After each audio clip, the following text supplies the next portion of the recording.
성경 말씀 보시겠습니다. 오늘 우리가 은혜 받을 말씀은 시편 39편 1절부터 마지막 절 13절까지입니다. 구약 성경 시편 39편은 제가 가지고 있는 성경책으로 830페이지 있습니다. 시편 39편 1절 말씀부터 13절까지입니다. 시편 39편 1절부터 13절까지 우리 영상으로 예배드린 분도 다 같이 읽겠습니다. 1절부터 한 목소리로 13절 마지막 절까지 읽겠습니다. 시작. 내가 말하기를 나의 행위를 조심하여 내 혀로 범죄하지 아니하리니 악인이 내 앞에 있을 때에 내가 내 입에 자갈을 먹이리라 하였도다. 내가 잠잠하여 선한 말도 하지 아니하니 나의 근심이 더 심하도다. 내 마음이 내 속에서 뜨거워서 작은 소리로 읊조릴 때에 불이 붙으니 나의 혀로 말하기를 여호와여 나의 종말과 연한이 언제까지인지 알게 하사 내가 나의 연약함을 알게 하소서. 주께서 나의 날을 한 뼘 길이만큼 되게 하심에 나의 일생이 주 앞에는 없는 것 같사오니 사람은 그 같은 들이 서 있는 때에도 진실로 모두가 헛사뿐이니이다. 진실로 각 사람은 그 그림자같이 다니고 헛된 일로 소란하며 재물을 쌓으나 누가 거둘는지 알지 못하나이다. 주여 이제 내가 무엇을 바라리요 나의 소망은 주께 있나이다. 나를 모든 죄에서 건지시며 우매한 자에게서 욕을 당하지 아니하게 하소서. 내가 잠잠하고 입을 열지 아니함은 주께서 이를 행하신 까닭이니이다. 주의 징벌을 나에게서 옮기소서. 주의 손이 치심으로 내가 쇠망하였나이다. 주께서 죄악을 책망하사 사람을 징계하실 때에 그 영화를 좀먹음같이 소멸하게 하시니 참으로 인생이란 모두 헛될 뿐이니이다. 여호와여 나의 기도를 들으시며 나의 부르짖음에 귀를 기울이셔서 내가 눈물 흘릴 때에 잠잠하지 마옵소서. 나는 주와 함께 있는 나그네이며 나의 모든 조상들처럼 떠도나이다. 주는 나를 용서하사 내가 떠나 없어지기 전에 나의 건강을 회복시키소서. 아멘. 할렐루야. 하나님의 은혜 가운데 세 달 3월달을 맞이하여 오늘도 예배 오신 여러분들에게 하나님께서 은혜 주시고 힘 주시고 복 주실 줄 믿습니다. 또 우리 영상으로 예배 드린 분들에게도 하나님이 은혜 주시고 복 주실 줄 믿습니다. 우리 앞뒤 좌우에 있는 분과 인사 나누실까요? 3월 한 달 동안도 늘 주님과 동행하세요. 하나님의 은혜가 늘 함께 하시기 바랍니다. 오늘도 말씀으로 은혜 받으세요. 할렐루야. 오늘 설교 제목 한번 따라해 보실까요? 오직 나의 소망은 주께 있나이다. 오늘 7절 말씀에 그 말씀이 나와 있는데 다시 한번요. 오직 나의 소망은 주께 있나이다. 오늘 이 제목으로 말씀을 통해서 다시 한번 주의 음성을 듣고 은혜 받으려고 합니다. 여러분, 성경에서는 우리 인생을 향하여 나그네라고 말씀하고 있습니다. 그리고 우리는 이 인생의 여정을 나그네 길이라고 우리가 표현하고 살아가고 있습니다. 그래서 저와 여러분 모두가 지금 나그네 길의 여정을 걸어가고 있는 그런 귀한 중에 있습니다. 그런데 우리가 이 인생의 이 나그네 길을 걸어갈 때에 사람이 말이죠, 자기가 가지고 있는 인생관을 바꾸기가 쉽지 않아요.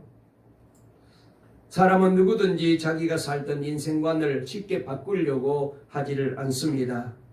사람마다 인생관이 어떻게 자리를 잡고 또 자신의 사고와 감정과 삶의 태도를 결정하게 되었는지는 잘 알 수 없지만 사람마다 차이가 있지만 그런데 일단 자기 인생이 고정이 되면 그 인생관이 쉽게 변하지 않아요. 바꿔지지 않아요. 바꾼다는 게 여간 어렵고 힘든 일이 아닙니다. 그래서 우리가 전도해 보게 되면은 평생 예수를 모르고 살던 사람이 그래서 예수를 믿으라고 하면은 쉽게 그 마음을 바꾸지를 않아요.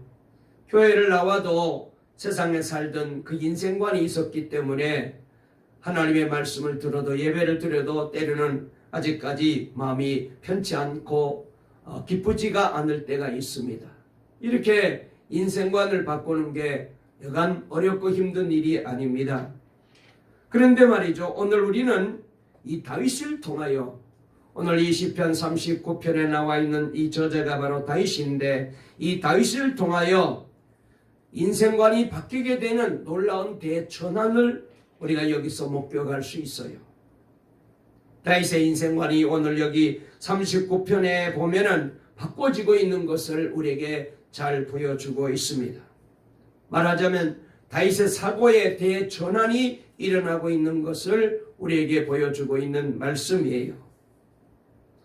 오늘 우리가 말씀을 보게 되면은 다윗이 이렇게 느끼고 있습니다. 아하, 인생이라는 것이 정말 아무것도 아니구나.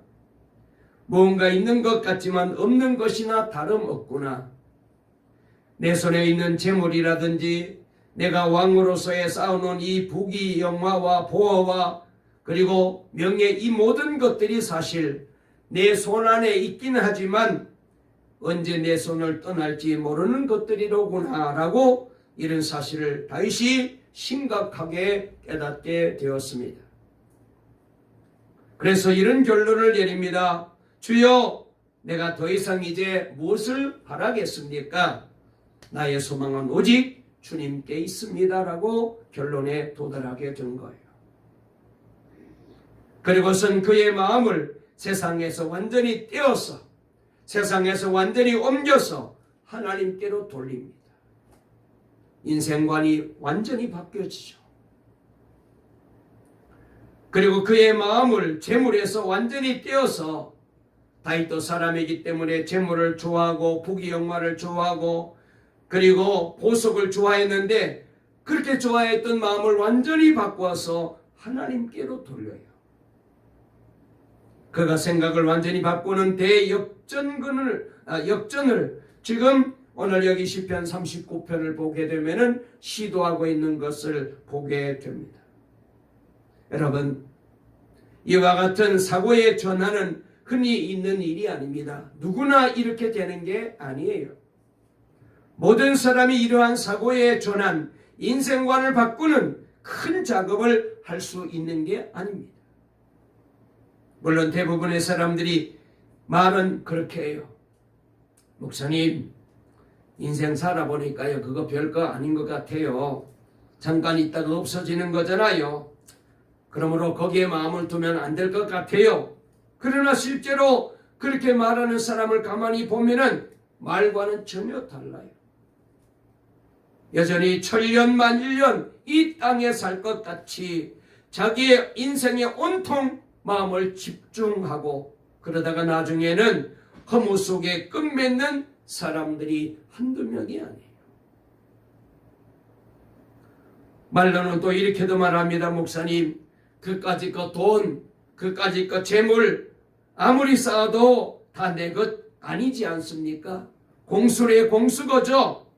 그것 다 소용없는 짓입니다. 부질없더라고요. 그러나 그렇게 말하는 사람도 실제로 가만히 보면은 영원히 자기 손에서 떠나지 않을 것처럼 재물을 움켜쥐고 돈을 움켜쥐고 사는 사람들이 많아요.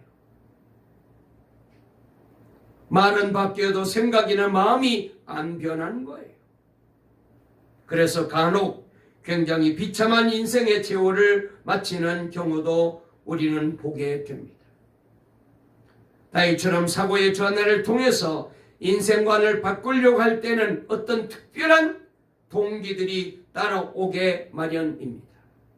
어떤 일이 있었어요. 큰 충격적인 일이 있었어요. 그렇지 않고는 쉽게 안 바뀌어지죠. 39장을 보면 다윗이 이 내용으로 하나님 앞에 기도하고 이를 시로 쓸 때에는 그의 나이가 꽤 들었다는 인상을 우리에게 줍니다. 정확하게는 모르겠습니다만 아마 50대 후반, 60대 초반 정도는 되지 않았을까라고 추측해 봅니다. 그리고 맨 마지막 절을 보게 되면은 지금 다윗은 큰 병으로 병상에 누워서 굉장히 심각한 고통 속에 있음을 우리에게 보여주고 있어요. 그래서 내가 없어지기 전에, 하나님 내가 죽기 전에 내 건강을 좀 회복시켜 달라고 하나님 앞에 기도하고 있잖아요. 그리고 다윗이 병을 앓고 있는 것을 보고는 좋아하는 사람들이 주변에 있었어요. 다윗은 우리가 잘 아는 바와 같이 하나님을 사랑하고 하나님 뜻대로 살고 하나님의 말씀대로 백성을 다스리려고 한, 그래서 이스라엘 역대 왕 중에 가장 거룩하고 성스러운 그런 임금님이었잖아요. 그런데 여러분, 의롭고 바르게 살려고 하는 사람 치고 주변에 정적이 없는 사람이 없어요. 바르게 살려면 반드시 주변에 방해꾼들이 있어요. 다윗에게도 마찬가지였습니다. 적들은 다윗이 다시 소생할지 소생하지 못할지 가늠할 수 없을 정도로 병색이 짙어지자 은근히 좋아하는 거예요. 하나같이 저들은 건강하고 형통하여 다윗을 비웃으며 다윗을 놀리며 그렇게 살고 있었습니다. 그러나 다윗은 그런 소리를 들으면서도 나이는 들고 몸은 병들어서 저들을 대응할 형편이 못 되는 거예요.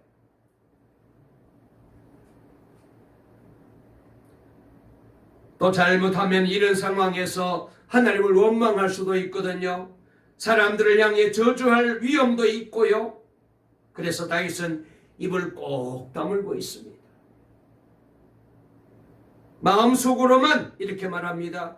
내가 이러다가 죽는 것은 아닐까? 그런 두려움이 있었어요. 그리고 내가 왜 이렇게 되었는지, 하나님이 계신다면 왜 내가 이런 꼴로 이렇게 있어야 되는지, 어떤 때는 자기 형편과 처지를 바라보게 되면은 막 화가 치밀어 올라올 때도 있었을 거예요. 그러나 이런 과정 속에서 그는 다시 한번 자신의 인생을 돌아보게 되었습니다. 그리고 자기가 소유하고 있는 이 모든 부를 다시 한번 바라보게 되었습니다. 그리고는 그가 결론을 내리기를, 그래, 세상의 부귀영화 아무것도 아니야. 명예도 아무것도 아니야. 저기에다가 내 마음을 줄 것이 못 돼요. 내가 의지할 것도 못 되네.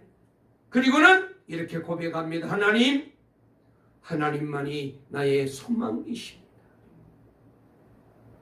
하나님만이 내가 의지할 자이십니다. 하나님 나를 받으시옵소서. 하나님 나를 붙들어 주세요. 라고 완전히 마음을 바꾸는 놀라운 경험을 하게 되어요. 여러분, 우리도 경험해 봤듯이 사람이 병이 들게 되면 세상을 보는 눈도 달라지잖아요. 아이도 아프고 나면 좀 더 커지듯이 사람도 심각한 병을 앓고 나게 되면 사람 보는 눈이, 세상 보는 눈이, 세상 사는 관점이 달라져요. 인생의 실제를 들여다볼 수 있는 눈이 열리게 됩니다. 또한 사람이 나이가 들게 되면 세상을 보는 안목도 달라져요. 왜냐하면 젊었을 때는 눈에 들어오지 않던 것이 나이가 들면 눈에 들어오기 시작해요. 더 깊은 것을 보게 되고 그동안 숨겨져 있던 것을 들여다볼 수 있는 안목이 생겨요. 따라서 세상을 보는, 세상을 생각하는 마음이 달라집니다. 사람을 대하는 마음이 달라져요. 세상 사는 태도가 달라집니다. 또 사람이 실패한다든지 위기를 만날 때도 세상을 보는 안목이 바뀌어지게 됩니다. 이런 동기들이 우리로 하여금 인생을 반추하게 만들고 세상을 다시 한번 생각하게 하면서, 그래서 세상을 보는 눈이 달라지게 만들어요. 여러분, 그런데 보통 보면은 이런 일을 당하게 되면은 대부분의 사람들은 방황하게 되고 원망하게 되고 주저앉게 됩니다.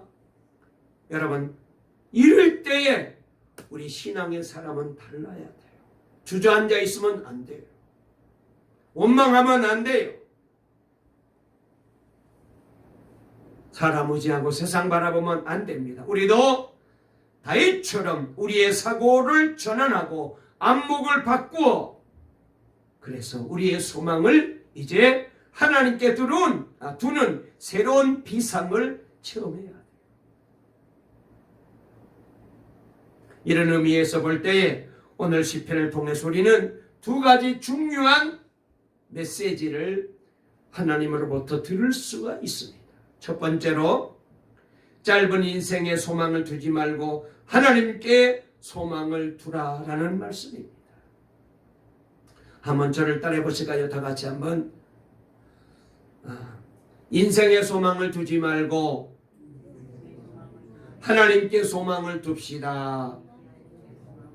아멘.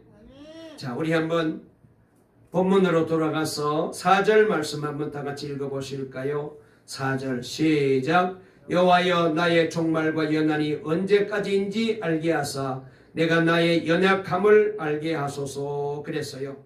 그 다음에 5절도 읽어볼까요? 주께서 나의 날을 한 뼘 길이만큼 되게 하심에 나의 일생이 주 앞에서는 없는 것 같사오니 사람은 그가 든든히 서 있는 때에도 진실로 모두가 헛사뿐이니이다. 그랬습니다. 여러분, 이 말씀은 제가 더 이상 설명드릴 필요가 없을 정도로 이미 우리가 이 말씀을 읽으면서 우리 인생이 얼마나 짧은지, 우리 인생이 얼마나 유한한지, 우리의 생애가 얼마나 짧은지 그 의미를 알만합니다. 자, 다윗이 한 60년 가까이 인생을 살았다고 가정한다면 그는 지금 앞으로 남은 인생이 몇 년이나 될까 손가락으로 지금 한번 세보고 있어요. 그리고는 도대체 내가 한 생을 살았다고 하는데 그것이 고작 한 뼘에 불과하구나 라고 그는 이 사실을 깨달았어요. 인생의 실체를 본 거죠. 그랬더니 자기의 인생이 대단한 것 같았는데 너무나도 짧은 인생, 그래서 어처구니가 없는 거예요.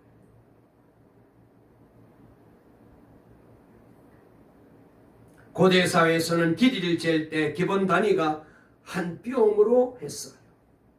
오늘 여기 시편 기자 이 다윗은 우리 인생을 한 뼘밖에 안 냈다.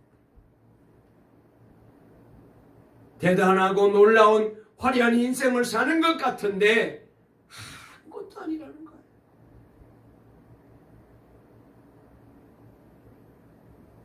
다윗이 병상에서 새삼스럽게 이 사실을 직감하게 된 것입니다. 인생이라는 것, 이거 아무것도 아니구나.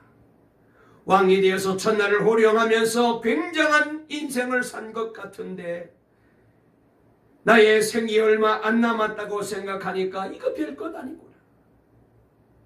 한 뼘뿐인 인생, 하나님 앞에서는 없는 것과 똑같구나. 여러분, 사람이 봐도 한 뼘밖에 안 되는데 이런 인생, 우리 하나님 앞에서는 아무것도 아니에요. 없는 것과 똑같은 거예요.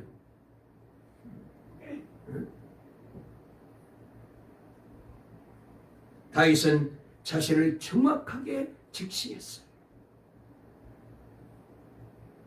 여러분, 저도 이제 나이를 좀 먹었잖아요. 이제 총회 가면은 저보다 선배가 없어요. 그런데 제가 이제 학교도 선배이지만은, 그런데 이제 와서 가만히 봤더니 나이도 이제 제법 많이 먹어서 그래서 이제는 완전히 어른 대접을 받아요. 여러분, 이렇게 우리가 나이를 좀 먹게 되면은 인생이 손넓이만큼밖에 안 된다는 것을 실감해요.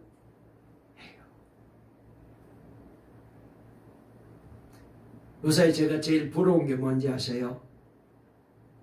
우리 한번 김선미 입사님, 목사님 뭐가 부러워야 물어봐요. 제가 제일 부러운 게 뭐냐면은 우리 광호랑 지연이처럼 젊은 부부가 이렇게 손잡고 뭐 마트를 가고 길을 걸어가고 그게 그렇게 부러운 거야. 난 목회하면서 정말로 뭐 목회만 전혀 매달렸지 우리 사모 데리고 손잡고 그렇게 젊었을 때 다녀본 적이 별로 없어요. 너무너무 부려워. 지연아 광호야 부럽다. 손 많이 잡고 다녀라. 팔짱도 끼고. 나 그렇게 못했어요. 목회한다고.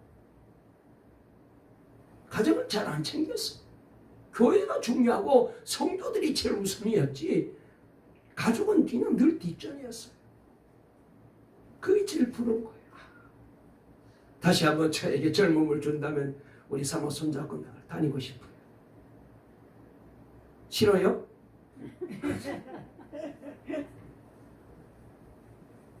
그래서 어떤 사람이 이런 말을 했더라고요.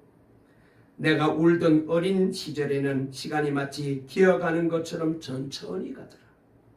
그런데 내가 꿈을 꾸며 이야기하던 소년 시절에는 시간이 빠른 걸음처럼 지나가더라. 내가 청년이 되어 젊음의 아름다움을 자랑할 때에는 시간이 마치 뛰어가는 것처럼 지나가더라. 내가 장년이 되어 힘과 자신감을 가지고 열심히 뛸 때에 시간은 마치 구름처럼 날아가더라. 이제 내 머리에 흰서리가 앉고 노인이 되자 시간이 이미 나에게서 지나가 버린 것을 알았다. 그래서 60이 넘자 1년이 새롭고 70이 넘자 한 달이 새롭고 80이 넘자 하루하루가 새롭더라. 그래서 장로님 한 달이 새롭죠? 저를 보시고 얘기 좀 해보세요.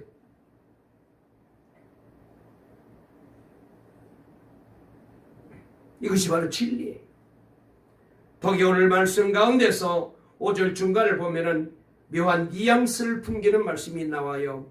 사람마다 든든히 선 때도 진실로 허사뿐이니이다 그랬어요.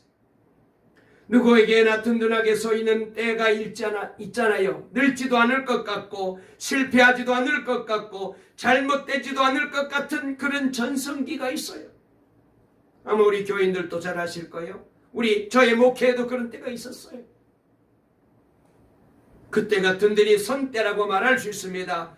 청춘을 자랑할 때일 수도 있습니다. 건강을 과시할 때도 있습니다. 성공해서 명성을 떨칠 때도 있습니다. 그러나 누구나 이런 때가 한 번은 있는데 그런 때가 되면은요 사람들이 어떤 생각을 하느냐, 뭔가 영원한 유산을 남기고 싶어하는 욕심이 있어요.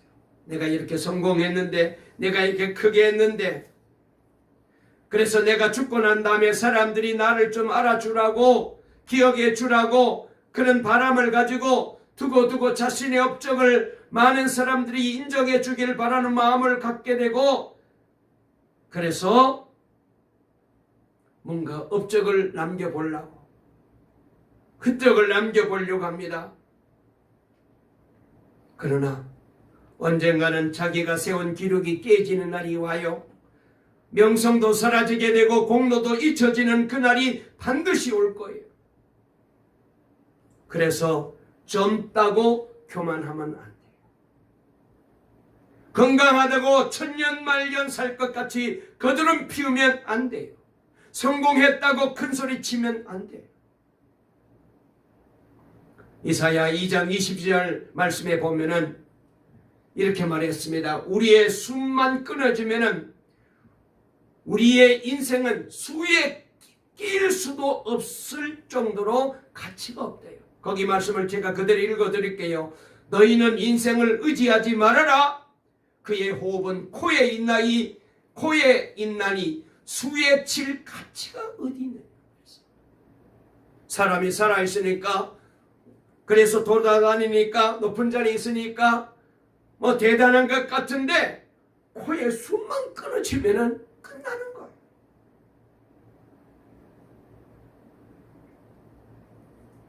여러분, 우리나라에 기독교 복음이 들어오고 난 다음에 교회가 부흥되어서 세계적으로 유명한 선배 목사님들이 얼마나 많이 계셨습니까?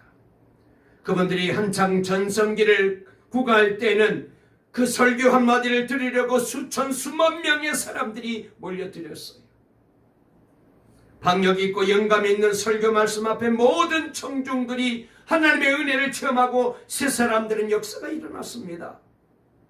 그래서 그분을 기념하기 위해서 많은 책들이 나오고 기념관도 세워지고, 그러나 10년이 지나고 20년이 지나고 난 후 과연 무엇이 남아 있습니까? 그 메시지가 어디에 있습니까? 그 메시지를 듣고 감동하던 청중들은 다 어디에 갔어요? 그가 남겨놓은 책들은 지금 저 옛날 고서들을 파는 곳에 가서 뒤져야 발견할 수 있을지도 몰라요. 그분을 위해서 기념해서 세운 탑, 그분을 위해서 지은 집, 그게 무슨 소용이 있습니까? 나중에는 지금도 그래요. 관리할 사람조차 없어 먼지 같는 초라한 모습으로 변해 있어요. 이전 세대를 다음 세대가 기억하지 못한다는 말씀이 맞아요. 세상 것은 다 그런 것입니다. 우리가 이 사실을 깊이 인정해야 돼요. 여러분, 인간의 유한성은 누구도 부인할 수 없습니다. 어떤 방법으로도 해결할 수 없는 우리 모두의 불만입니다. 그래서 시편 89편 47절 말씀을 읽어드리면 이렇게 말합니다. 주께서 모든 인생을 어찌 그리 허무하게 창조하셨는지. 시편 기자가 하나님 앞에 따지듯이 고백하는 말이, 아니 하나님 어떻게 인생을 그렇게 허무하게 만드셨어요? 우리에게도 이런 탄식과 원망이 나올 정도로 인간 자체를 보면 너무나 허무합니다. 다윗은 이 사실을 직시한 거예요. 안 거예요. 실전적으로 깨달은 거예요. 그런데 그와 같은 허무감을 잠깐 동안 잊어버리기 위해서 사람들은 어떻게 합니까? 엉뚱한 데 마음을 쏟지 않습니까? 잠깐 기분 전환을 해보려고 합니다.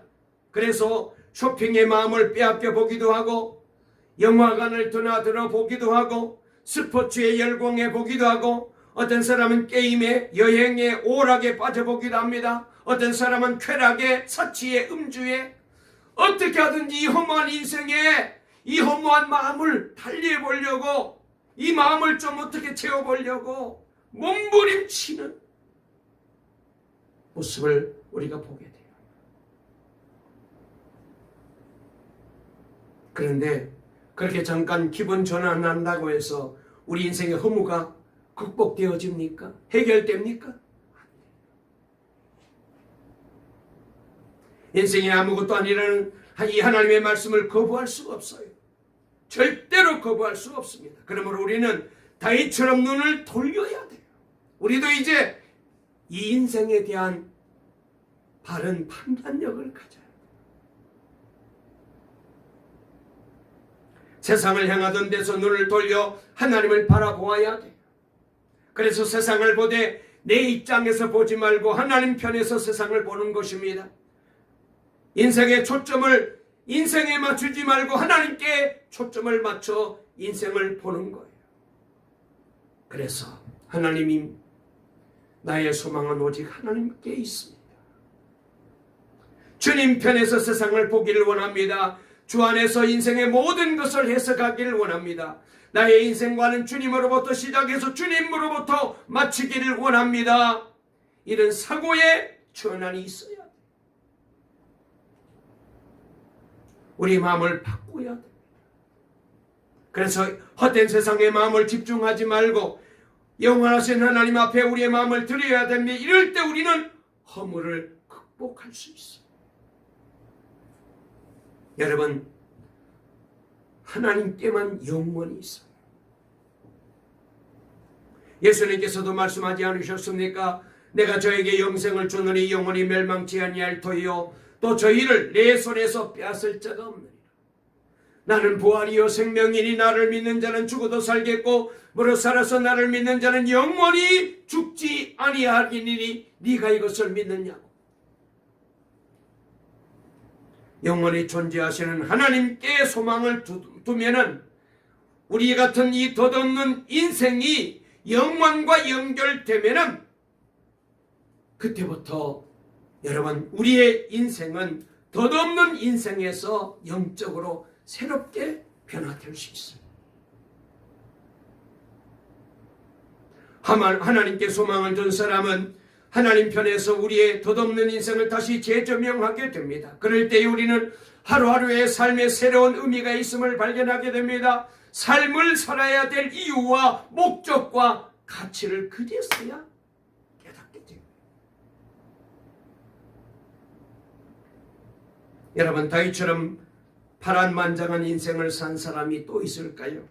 잘 아시는 대로 베들레헴의 작은 농가에서 이세의 8번째 아들로 태어나 어릴 적에는 목동으로 지내다가 사무엘 선지자에게 기름 부음을 받고는 블레셋의 골리앗을 무찌르고 온 이스라엘 백성들의 인기를 독차지하다가 흠한 사울왕의 미움을 받아서 그 20년 가까운 세월을 쫓겨다니며 정말로 미친 짓까지 해보는 안 해본 일이 없을 정도로 목숨을 부지하기 위해서 별짓을 다 했습니다.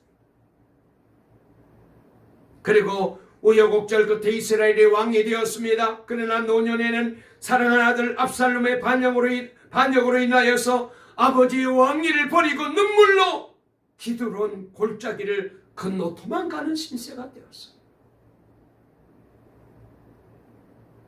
정말 인생을 살면서 가장 처참한 사망의 골짜기를 헤매며 산 경험, 그리고 당대의 최고의 권력을 누려본 인생이지만 그 역시 하나님 앞에서는 연약한 한 인간에 불과했어요.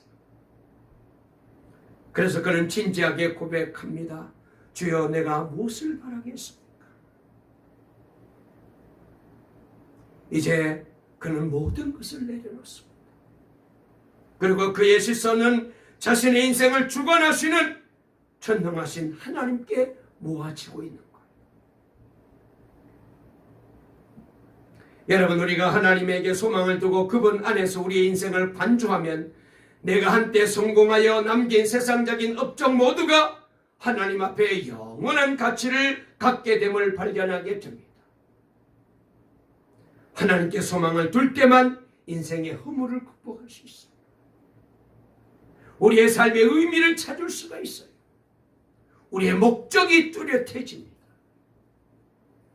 그러므로 성도 여러분, 저와 여러분도 어떤 계기를 만나고 사고를 만나고 실패를 경험하고 큰 병을 앓고 난 다음에 인생을 바꿀 수도 있겠지만 오늘 이 예배를 통하여 저와 여러분도 이제는 더 이상 세상에 소망을 두지 마시고 하나님께 소망을 두고 사시기를 주의 이름으로 축원합니다. 아멘. 아멘 소리가 왜 이렇게 작아요? 다시 한번 할게요. 하나님께 소망을 두고 사시기를 주의 이름으로 축원합니다. 두 번째로 한 말씀만 더 말씀을 드리겠습니다. 재물에 소망을 두지 말고 하나님께 소망을 두어야 함을 오늘 메시지를 통하여 깨닫게 됩니다. 자, 우리 한번 6절 말씀 읽어볼까요? 다 같이 했습니다. 시작. 진실로 각 사람은 그림자같이 다니고 헛된 일로 소란하며 재물을 쌓으나 누가 거둘는지 알지 못하나이다. 그랬습니다. 여러분, 우리가 세상에 살면서 열심히 일해 돈 버는 것은 하나님께서 주신 축복 중에 하나입니다. 돈 버는 것이 잘못된 게 아닙니다. 돈을 모으는 것이 잘못된 게 아닙니다. 하나님께서 축복하는 사람은 그런 은혜를 하나님께서 물질의 복을 주십니다. 특별히 재물은 우리가 인간답게 살기 위해 절대로 무시할 수 없는 아주 중요한 요소입니다. 또한 하나님의 나라를 이 땅에서 펴기 위해서는 물질이 돈이 얼마나 필요한지 우리는 주의 일을 하면서 많이 느끼게 되잖아요. 선교사도 파송하고 그분들을 위해서 물질로 후원하고 아이들을 교육하기 위해서 물질도 필요합니다. 구제하기 위해서도 물질이 필요합니다. 교회를 아름답게 잘 관리하고 유지하기 위해서도 물질이 필요합니다. 이렇게 하나님의 영광을 위해서 돈이 필요할 때가 많이 있어요. 저는 세상에보다 교회에 하나님이 물질의 축복을 더 많이 주셔서 정말 우리가 하고 싶은 대로 마음껏 선교하고 복음 전하는 일에 쓰임받을 수 있도록 그렇게 늘 기도하고 있어요. 특별히 성경에는요, 재물과 관련된 성경 구절이 이렇게 쭉 체크해 보니까 한 2300개 정도가 있더라고요. 그리고 예수님이 비유를 38번 하셨는데 그 중에 16개가 재물과 관련된 비유를 하셨어요. 그만큼 돈, 재물 이것은 우리의 삶에서 떼어낼 수 없는 아주 중요한 위치를 갖고 있습니다. 그래서 사람들은 돈을 많이 벌길 원합니다. 돈을 많이 모으기를 원합니다. 그러나 돈을 모으는 것은 좋으나 거기에 치명적인 약점이 있음을 기억해야 돼요. 어떤 약점이 있느냐? 돈을 모으게 되면요, 자꾸 돈이 모이면 모일수록 우리의 마음이 거기에 계속해서 관심이 가게 되고 거기에 빠지게 돼 있어요. 재물을 쌓으면 쌓을수록 거기에 마음을 빼앗기게 되고 맙니다. 이것이 우리의 약점이에요. 이게 무슨 위험이고 유혹이고 덫입니다. 여러분, 이 세상에 돈에 대해서 욕심이 없는 사람이 있을까요? 저는 한 사람도 없다고 봐요. 또 한 가지, 돈은 일단 내 손에 들어오면 내 것이라고 착각하게 만드는 그런 묘한 성격을 가지고 있어요. 영원히 내 손에서 떠나지 않을 것 같은 착각을 하게 만들어요. 많은 사람들이 여기에 쏘가 그렇게 열심히 벌어놓은 돈을 보람되게 한 번도 쓰지 못하고 다 놔두고 가버려요. 다윗이 살았던 시대에도 오늘 우리 시대에도 이런 사람들이 너무 많아요. 그래서 유명한 소설가 오헬리가 쓴 단편 소설에 보면은 이런 말이 있습니다. 돈이 우리를 만족시킬 수 있는 것은 우리 인생의 12분의 1밖에 안 된대요. 돈이 우리 인생을 만족하게 만드는 것은 우리 인생의 12분의 1밖에 안 돼요. 그러므로 우리가 돈의 마음을 빼앗겨서는 안 되며 돈이 영원히 내 것인 것처럼 착각해도 안 됩니다. 돈을 보는 눈이 달라야 돼요. 우리는 다윗처럼 고백할 수 있어야 됩니다. 하나님, 이제 재물에 내 마음을 빼앗기기를 원치 않습니다. 재물에 소망을 두지 않기를 원합니다. 주여, 나의 소망은 주께 있어. 주께로 돌려야 돼. 전에도 한번 말씀을 드렸듯이 WEC 월드와이드 에반젤리제이션 포 크라이스트라는 선교회를 조직한 C.T. 스토드라는 유명한 선교사님이 계십니다. 그는 영국의 옥스퍼드 출신으로 재벌가 집안의 자녀였더랬습니다. 그런데 그가 예수를 믿자 평생 복음을 위해서 살기로 작정하고 그렇게 살았습니다. 그래서 중국과 아프리카에 평생 선교사로 살았고 나중에는 자기 아버지로부터 물려받은 유산을 다 주님의 복음을 위해서 써버렸습니다. 그가 나이가 들어 임종을 눈앞에 두고 있을 때에 이런 말을 했대요. 내가 세상을 떠날 날이 가까워 온 것 같다. 이제 돌아보니 즐거웠던 몇 가지 일이 생각나는구나. 하나님이 나를 중국에 가라고 말씀하셨을 때 우리 가족들은 다 반대했다. 그런데도 하나님의 명령이기에 결단하고 중국으로 건너간 것, 지금 생각하면 얼마나 기분 좋은 일인지 즐거운 추억인지 모른다. 그랬어. 그리고 또 이렇게 말합니다. 그리고 그때 하나님이 나에게 명령하신 것이 있다. 부자 청년에게 주님이 말씀하신 그대로 네가 가진 모든 재물을 가난한 사람에게 다 나누어 주고 나를 쫓으라고 나에게 하나님이 말씀하셨다. 그래서 내가 유산 받은 것을 선교를 위해서 가난한 자를 위해서 다 흩어 주었는데 지금 생각하면 얼마나 유쾌한 추억이었는지, 얼마나 감사한 일이었는지.